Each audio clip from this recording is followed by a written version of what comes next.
नमस्कार, big debate में आपका स्वागत है। मैं हूं आपके साथ दीपक भदौरिया। पूर्व मुख्यमंत्री कमलनाथ ने मंगलवार को राजधानी भोपाल में पार्टी के सभी विधायकों को डिनर पर बुलाया और ऐसे में राज्यसभा चुनाव से पहले इस डिनर पॉलिटिक्स के कई मायने निकाले जा रहे हैं। इसी पर चर्चा करेंगे। पहले देख लेते हैं ये रिपोर्ट। मध्य प्रदेश की 5 राज्यसभा सीटों पर चुनाव का ऐलान हो गया है। राज्य में विधायकों की संख्या के हिसाब से कांग्रेस को एक सीट मिलना तय माना जा रहा है, लेकिन इस एक सीट के लिए अब तक कई दिग्गज नेताओं के नाम सामने आ चुके हैं, लेकिन कौन राज्यसभा जाएगा इसको लेकर कुछ भी स्पष्ट नहीं है।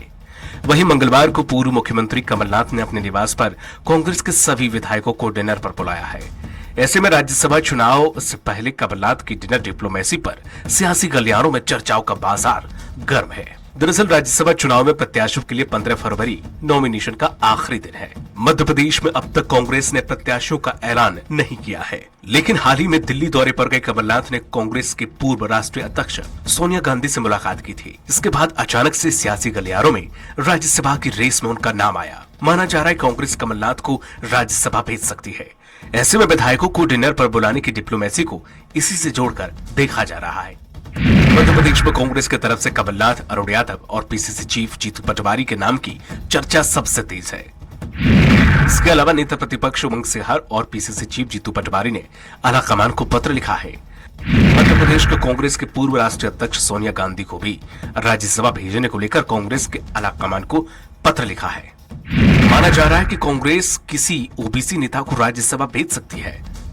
बहरहाल राजनीति में हर कदम के मायने निकाले जाते हैं। ऐसे में राज्यसभा उम्मीदवार के सामने आने से पहले कांग्रेस नेता कमलनाथ का विधायकों को डिनर पर बुलाना कई मायनों में अलग माना जा रहा है और राजनीति के जानकार इसे पॉलिटिक्स से जोड़कर देख रहे हैं। ऐसे में देखने वाली बात यह होगी कि कमलनाथ की डिनर पार्टी क्या सिर्फ रात्रि भोज तक ही सीमित रहेगी या फिर कमलनाथ की डिनर पार्टी किसी रणनीति के तहत की जा रही है। सलमान खान, स्वराज एक्सप्रेस।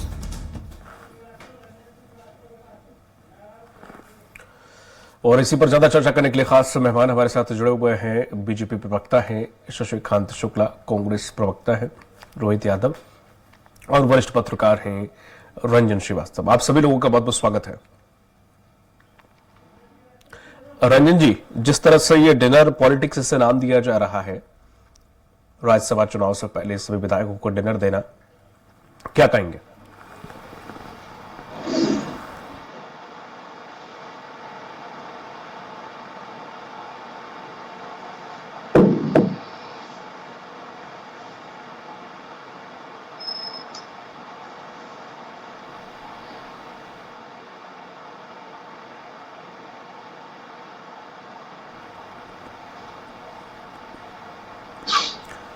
रंजन जी, आप तक आवाज आ रही है? रंजन जी, आप सुन पा रहे हैं?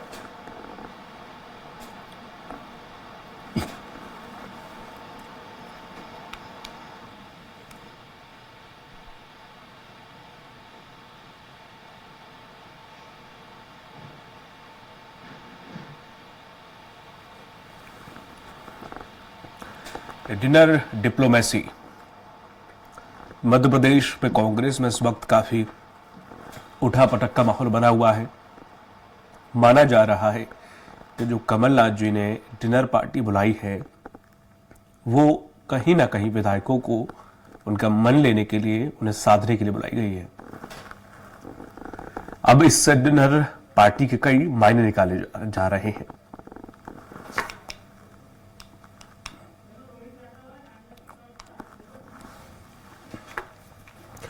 और रोहित जी हमारे साथ जुड़ गए हैं, कांग्रेस के प्रवक्ता हैं। रोहित जी, ऐसे डिनर पॉलिटिक्स, डिनर डिप्लोमेसी, तमाम तरह के नाम दिए जा रहे हैं, इसे क्या कहा जाए?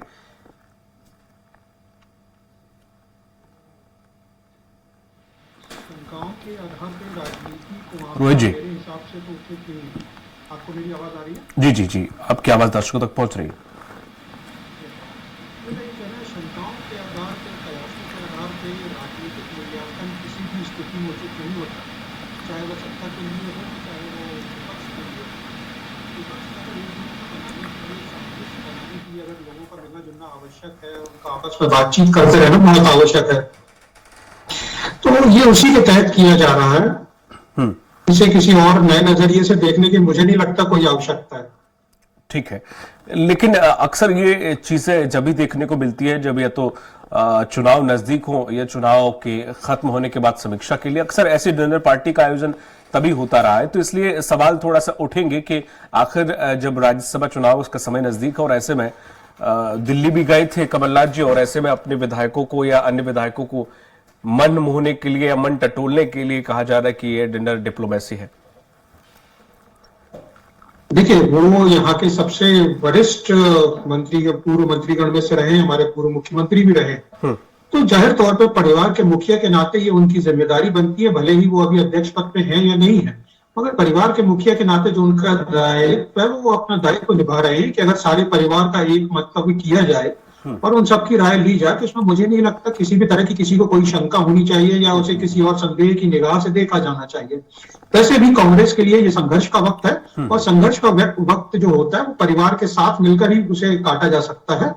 और अगर परिवार साथ रहता है, एकजुट रहता है, तो कितना भी मुश्किल समय क्यों ना हो उसे आसानी से पार किया जा सकता है।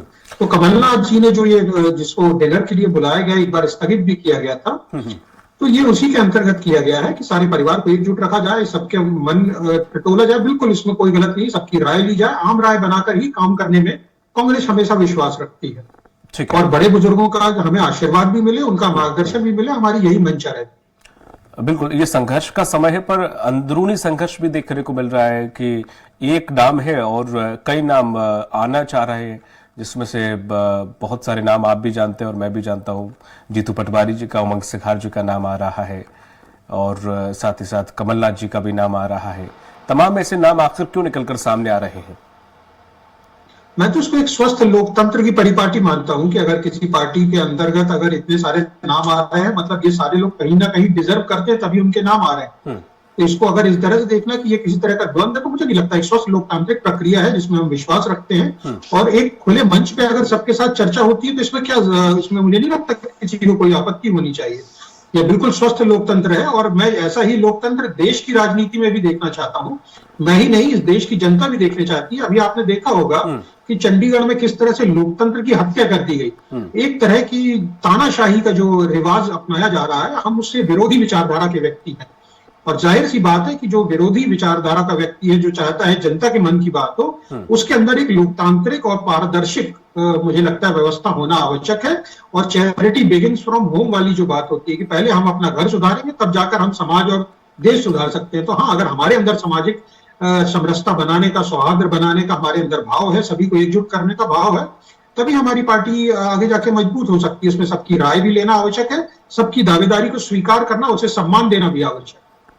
ठीक है, जिस तरह से देखा जाए शशिकांत जी, आपने पूरा सुना रोहित जी ने क्या कुछ कहा।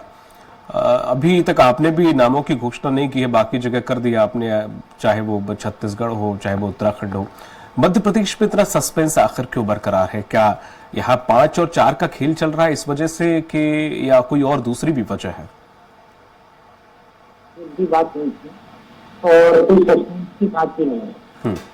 अभी हमने विगत सूत्रों में निर्णय लिया है और समयानुसार मध्य प्रदेश के लिए निर्णय हो जाएगा। पर्याप्त समय है और कोई ऐसी बात नहीं है कि साहब समय जा रहा है, हम निर्णय नहीं ले पा रहे हैं, कोई कारण है, कोई सस्पेंस है, ऐसी कोई बात नहीं है। अच्छा, वो तो चलो ठीक है। भारतीय जनता पार्टी की चारों तरफ जीत होने वाली है, कोई हमारे सामने कठिनाई नहीं है, कोई हमारे सामने परेशानी नहीं है। बड़ी सरलता से कैंडिडेट चुन लिए जाएंगे और जीत भाजपा को मिलेगा। ठीक है, ठीक है, मैं मान लेता हूं आपकी बात शशिकांत जी, लेकिन अब ये तो थोड़ा बता ही सकते हैं। चलो, मैं ये नहीं पूछ रहा हूँ कि प्रत्याशी कौन होगा, ये तो चलो आप कहेंगे आला कमान का निर्णय है, जाहिर सी बात है, मैं आपसे पूछना भी नहीं बनता है। लेकिन अगर मैं ये कहूँ कि प्रत्याशी 4 ही रहने वाले या 5 भी रहने वाले, इस पे थोड़ा सा आप कुछ स्पष्ट कर सकते हैं क्या? नहीं, प्रत्याशी देखो, यहाँ पर प्रत्याशी 4 हैं, पार्टी ने निर्णय लिया है कि हम इनका पैनल बनाएंगे।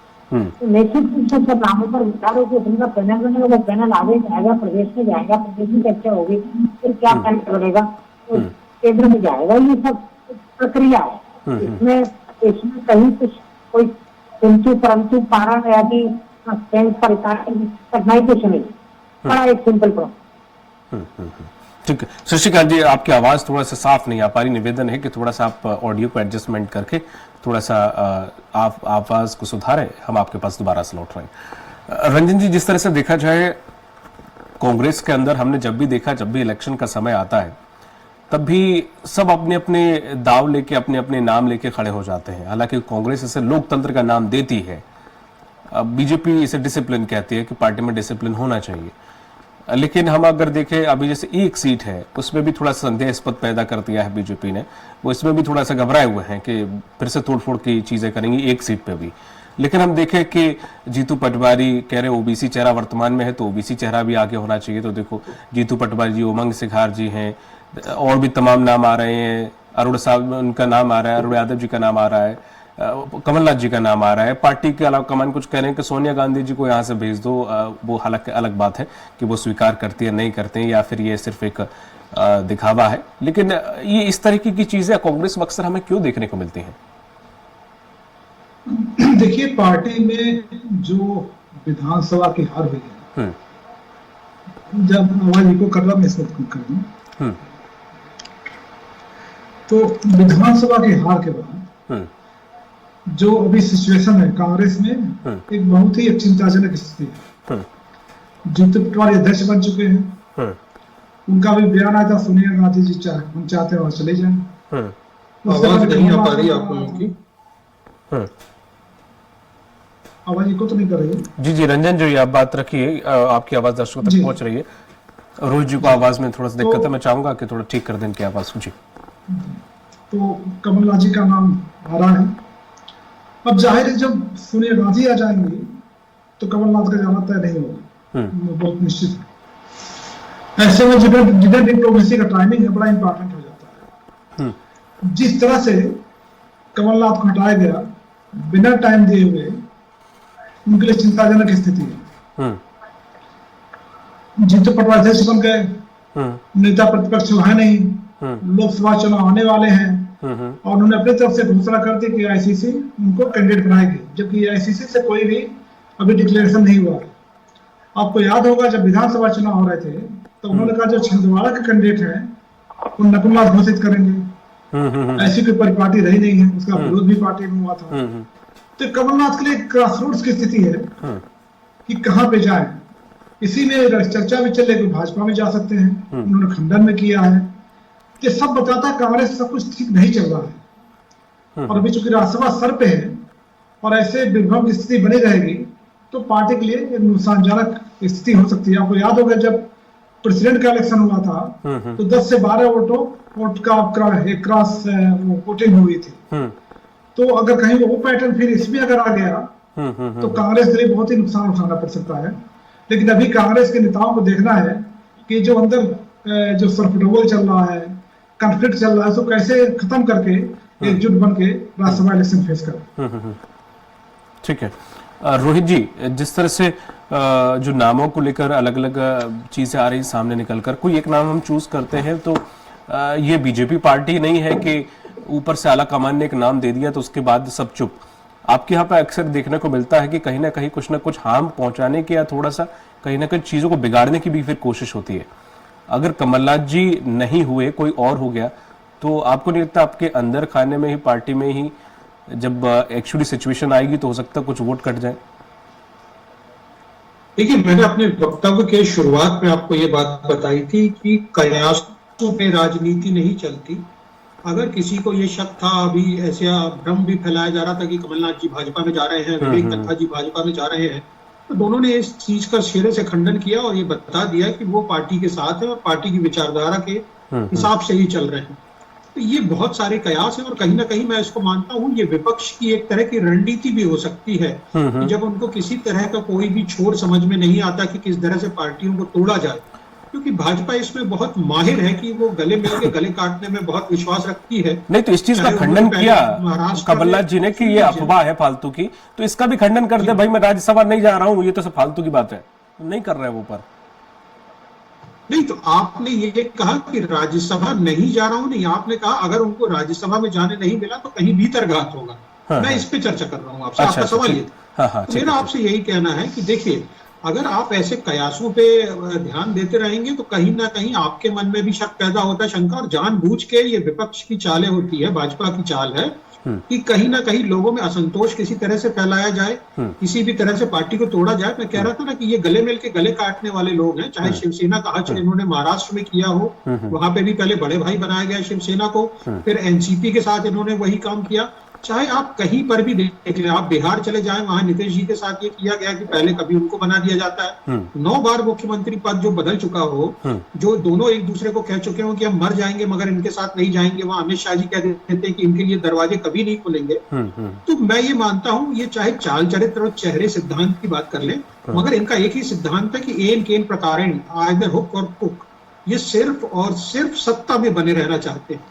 सत्ता के लिए इतनी ज्यादा लालसा अपने हिसाब से मुझे लगता है लोकतंत्र में होना ठीक नहीं है कि आप उसके लिए अपनी ही मर्यादाओं का वर्णन कर दें। ये कहीं ना कहीं विचार करने की जरूरत है कि आप जिस परिपाटी को लेकर चले थे, आप जहां पे बोलते थे कि हम सिद्धांतवादी पार्टी हैं, वहां आप अपनी विचारधारा से बहुत दूर कहीं निकल चुके हैं। आप सिर्फ सत्ता की भूख में कुछ भी करने को तैयार है, चाहे वो चंडीगढ़ का मेयर चुनाव, इतना छोटा सा चुनाव था, वहां भी आपने नैतिकता का पतन देखा। ये बहुत शर्मसार करने वाली बात है लोकतंत्र के इतिहास में, ऐसा पहली बार हुआ है। रोहित जी, राजनीति और नैतिकता और ये सब चीजें तो राजनीति से बहुत दूर है। ये तो चाहे वो कांग्रेस हो, चाहे वो कोई और पार्टी हो, तो ये शब्दों का इस्तेमाल अगर राजनीति के साथ साथ करा जाए तो बहुत दूर की बात हो जाती है। राजनीति के साथ ये साथ चल नहीं सकते, ये चाहे वो नैतिकता हो, चाहे वो बहुत सारे वर्ड्स और अभी आपने इस्तेमाल किए। देखिए, मैं आपसे यहाँ आधा मिनट का समय चाहूंगा। आपने जो वक्तव्य दिया, मुझे बड़ा अफसोस होता है। मीडिया हमारा जो है वो चौथा स्तंभ है लोकतंत्र का, और इतनी सहजता के साथ आप इस बात को स्वीकार कर लेते हैं कि राजनीति में अब नैतिकता नहीं बची है, तो मुझसे पहले आपको अफसोस होना चाहिए, और ये आपकी जवाबदारी मुझसे ज्यादा बनती है। मैं तो राजनीतिक पार्टी जवाबदारी बनती है, बिल्कुल जवाबदारी हमारी बनती है ये दिखाना, ना कि आप लोगों को सुधारना।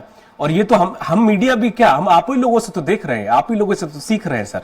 तभी तो मैंने कहा कि ये चीजें साथ में चल नहीं सकती हैं। एक भी उदाहरण बता दीजिए आप, चाल चरित्र, एक भी उदाहरण बता दीजिए, उद्देश्य, एक भी उदाहरण कांग्रेस का बता दीजिए जहां पे लोकतंत्र की हत्या इस तरह से की गई।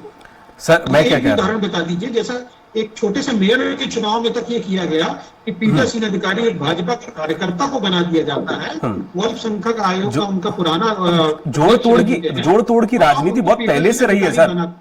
ये अभी का कोई 2 साल से 3 साल से चलन शुरू नहीं हुआ, बहुत पहले से शुरू हुआ है। क्या बीजेपी के लोग आपके में नहीं आते हैं, या आप उन्हें एक्सेप्ट नहीं करते हैं, या आपके लोग बीजेपी में नहीं जाते हैं? तो कैसी विचारधारा, कौन सा संकल्प, कौन से, ये आप बताएं ना सर, कौन सी पाक साहब कौन से चरित्र की बात करते हैं? मुझे आप बताइए, क्या कभी ऐसा हुआ है कि जैसा कि हाल शिवसेना का और एनसीपी का महाराष्ट्र में किया गया, क्या कभी ऐसा हाल कांग्रेस ने किसी पार्टी का किया है क्या? क्या लोकतंत्र में आधी रात को उठा के किसी को मुख्यमंत्री शपथ की सुबह 4 बजे शपथ दिलाई गई हो और 6 बजे उसको विड्रॉ कराया गया हो? कभी ऐसा हुआ क्या इतिहास में? तो ये सब सारी चीजें जो हैं, जहां पे राजभवन तक के ऊपर आरोप लग जाते हैं झारखंड में, उसी की चल क्या रहा है देश में? अगर आप बहुमत में हैं, इसका ये मतलब तो नहीं है कि आप संविधान की प्रस्तावना भूल जाएं, आप उसकी आत्मा को मानने को भूल जाएं। ठीक, आपका इसी का मैं उत्तर दूंगा। कहते हैं, ठीक है, मैं शशिकांत जी, समय निर्धारित है सर, मैं आपके पास लौटूंगा। शशिकांत जी, जिस तरह से बात यहाँ पर ये कहा जा रही थी, कहीं ना कहीं आप लगातार विपक्षी आरोप लगा रहा है कि हमारे विधायकों को तोड़ने की कोशिश की जा रही है। वो एक सीट के लिए भी 27 की हालांकि जरूरत होगी, आप 163 पर हैं। अगर 5 सीटों पर अगर प्रत्याशी उतारते, कहा यह भी जा रहा है कि 5 पर बीजेपी उतारेगी प्रत्याशी, और यह भी कहा जा रहा है कि कहीं ना कहीं जोड़ तोड़ की राजनीति भी अंदरूनी तौर पर चल रही है। सत्यता कितनी है? क्या वाकई बीजेपी इन सब बातों से इत्तेफाक रखती है? मेरी आवाज आ रही? जी जी सर, आपकी आवाज बिल्कुल आ रही है। हाँ, देखिए, ये बहुत आरोप वो कांग्रेस लगा रही है, जिसने देश में आपातकाल लगा के लाखों लोगों को जेल में डाल दिया। इस देश में तानाशाही हिंदुस्तान में देखने को मिली तो आपातकाल की समय मिली। स्वर्गीय इंदिरा गांधी ने कैसा आपातकाल घोषणा की थी, लाखों लोगों को जेल में डाल दिया, हजारों जेल में मर गए, काल कबलित हो गए। देश की क्या दुर्दशा थी, घरों से लोगों को उठा कर जो सरकार की आलोचना करे उसको उठा के बंद किया जाए, तो इससे बड़ा तानाशाही क्या होगी, इससे ज्यादा लोकतंत्र की हत्या क्या होगी? 50 सरकारें, लगभग 50 सरकारें कांग्रेस ने बर्खास्त की। राम जन्मभूमि पे जिस समय बाबरी ढांचा गिरा तो मध्य प्रदेश सरकार का क्या कसूर था? राजस्थान सरकार का क्या कसूर था? महाराष्ट्र में दंगा हुआ और ये 4 सरकारें बर्खास्त की गई। दंगा उत्तर प्रदेश में हुआ लेकिन 4 सरकारें बर्खास्त कर दी गई। ये किसने की थी? किसका कसूर था? क्या ये तानाशाही नहीं थी? क्या ये लोकतंत्र हत्या नहीं थी? देश में बैलेट पेपर लूटे जाते रहे, मनमाने रिजेक्ट किए जाते रहे, मनमाने लोगों को चुनाव जिता दिया जाता था, सरकारें लगी रहती थी, मशीनरी लगी रहती थी, कोई मीडिया इतना पैनापन नहीं था, सब कुछ दिखा नहीं पाता था। कांग्रेस के कार्यकाल में क्या नहीं हुआ? और वो कांग्रेस के नेता आज इस बात पर होना रो रहे हैं। अब बताइए कि महाराष्ट्र में जो बात की, शिवसेना भारतीय जनता पार्टी से धोखा दे करके गई थी या हमने धोखा दिया था? बिहार में नीतीश कुमार गए थे या हमने छोड़ा था? तो ये भ्रम फैलाना और झूठ बोलना, लोकतंत्र की हत्या करना, ये कांग्रेस का आजादी के बाद लगातार काम रहा है। विपक्षियों का दमन किया जाता रहा। इतिहास साक्षी है किस क्रूरता के साथ दमन किया गया। इसको देखना है तो केवल आपातकाल का कार्य देख ले, आपको समझ में आ जाएगा। तो भारतीय जनता पार्टी का आरोप लगाना ये कौन सा तरीका है? कुछ भी बोलना, भ्रम फैलाना, झूठ बोलना, आपातकाल की चर्चा नहीं करना, 50 सरकारें गिरा दी इसकी चर्चा नहीं करना, राम जन्मभूमि के चक्कर में 4 सरकारें गिरा दी इसकी चर्चा नहीं करना, झूठे आरोप लगाना। ये नहीं, ये सब तो ठीक है, ये सब भले किया हो या हुआ हो, लेकिन विधायकों की खरीद फरोख्त नहीं की। रोहित जी ऐसा कह रहे हैं कि ऐसे ऐसे करके रातों रात सरकार नहीं बदली हमने। कब से हुआ? अरे भाई, कांग्रेस के नरसिम्हा राव जी के कार्यकाल में तो सुप्रीम कोर्ट ने ये कहा कि हाँ खरीद फरोख्त हुई है। न्यायालय में जो मामला करोड़ों रुपए में सांसद खरीदे गए, पहली बार इतिहास में हंगामा हुआ, गड्डियां फेंकी गई, नगर किसके कार्यकाल में हुआ? किस सरकार ने खरीदा था? लेकिन आज हमारे ऊपर आरोप लगा रहे, सिद्ध नहीं हो रहा, कहीं कोई लेनदेन आज तक सिद्ध नहीं हुआ। बोलना, भ्रम फैलाना, खरीद फरोख्त हो रही, 25 करोड़ में हो गई, 50 करोड़ में हो गई, केजरीवाल आरोप लगा रहा है, अब सीबीआई जा रही है, वही बताइए। तो वो भाग रहे। यही हाल कांग्रेस के, आप यदि हार रहे हैं, आपने देश में काम नहीं किया, आपको जनता ने स्वीकार कर दिया है, इसमें भाजपा में कौन सा दोष? ठीक है शशिकांत जी, आप राम विरोधी रहे, समय निर्धारित है शशिकांत जी, आप एफिडेविट देते रहे। आप लास्ट कमेंट लेना चाहूंगा रंजन जी से। आक्रोश है, आपके नेताओं कार्यकर्ताओं में आक्रोश है, और आप करो हमारे कार्यकर्ता नेता। शशिकांत जी, मैं समय निर्धारित है, मैं लास्ट कमेंट अब लेना चाहूंगा रंजन जी से, समय समाप्त हो जाएगा फिर। रंजन जी, जिस तरह से जो परिपाटी चल रही है इस वक्त, चाहे वो कांग्रेस की बात हो, चाहे वो बीजेपी की बात हो, चाहे 5 सीटों पर विधायक उतारने की बात हो, खरीद फरोख्त की बात हो, अभी रोहित जी थोड़ा सा मीडिया पर सवाल उठा दिए थे कि जो ये शब्द हैं, जो चाल चरित्र चेहरा या विचारधारा, अब राजनीति में ये सब बातें पुराने अतीत की बातें नहीं लगती? नहीं, अब तो है कि कैसे सत्ता में रहा जाए, और दूसरी पार्टी में हमारी पार्टी में आता हृदय परिवर्तन होता है, और हमारी पार्टी दूसरी पार्टी में आए तो धोखेबाजी करता, दगाबाजी करता है। तो अभी जो राजनीति पिछले 2 दशकों में बदली है, तो उसमें नेतृत्व का बहुत ही पतन हुआ है, इसमें कोई भी डाउट नहीं है, इसमें कोई भी संदेह नहीं है। और वो देखिए, राज्यसभा में बीजेपी चाहेगी कि ज्यादा सीट, सही बात है, फिर भी कांग्रेस को एक तो मिल जाता है। तो फिलहाल देखना, कांग्रेस में जो प्रेसिडेंट इलेक्शन समय में हुआ था, क्रॉस वोटिंग ना हो, यूनाइटेड फेस हो, जिससे लोकसभा भी कम से कम फेस कर पाए, और एक डिवाइडेड हाउस बन करके लोकसभा में ना जाए, कांग्रेस को देखना होगा। जी, बहुत बहुत शुक्रिया शशिकांत जी आपका, रंजन जी आपका, रोहित जी आपका, तीनों लोगों को बहुत शुक्रिया इस पर चर्चा में जुड़ने के लिए। तो जिस तरह से देखा जाए, कमलनाथ जी की जो डिनर पॉलिटिक्स कहे, डिनर डिप्लोमेसी कहे, तमाम तरीके के शब्दों का इस्तेमाल किया जा रहा है, लेकिन जाहिर सी बात है जब नजदीक में राज्यसभा चुनाव हो और ऐसे में कोई डिनर पर बुलाए, तो अक्सर ये देखने को भी मिला है कि अक्सर ऐसे मौकों पर इस तरह की बातें निकलती हैं, तो वही निकल रही हैं। अब देखने वाली बात यह होगी कि कांग्रेस आखिर अपना प्रत्याशी किसे बनाती है, और बीजेपी में यह देखना होगा कि अपनी लिस्ट में 4 नाम जोड़ती है या 5 नाम जोड़ती है। फिलहाल 1 सीट को लेकर कांग्रेस की उस पर भी संशय बना हुआ है। मुझे दीजिए इजाजत, नमस्कार।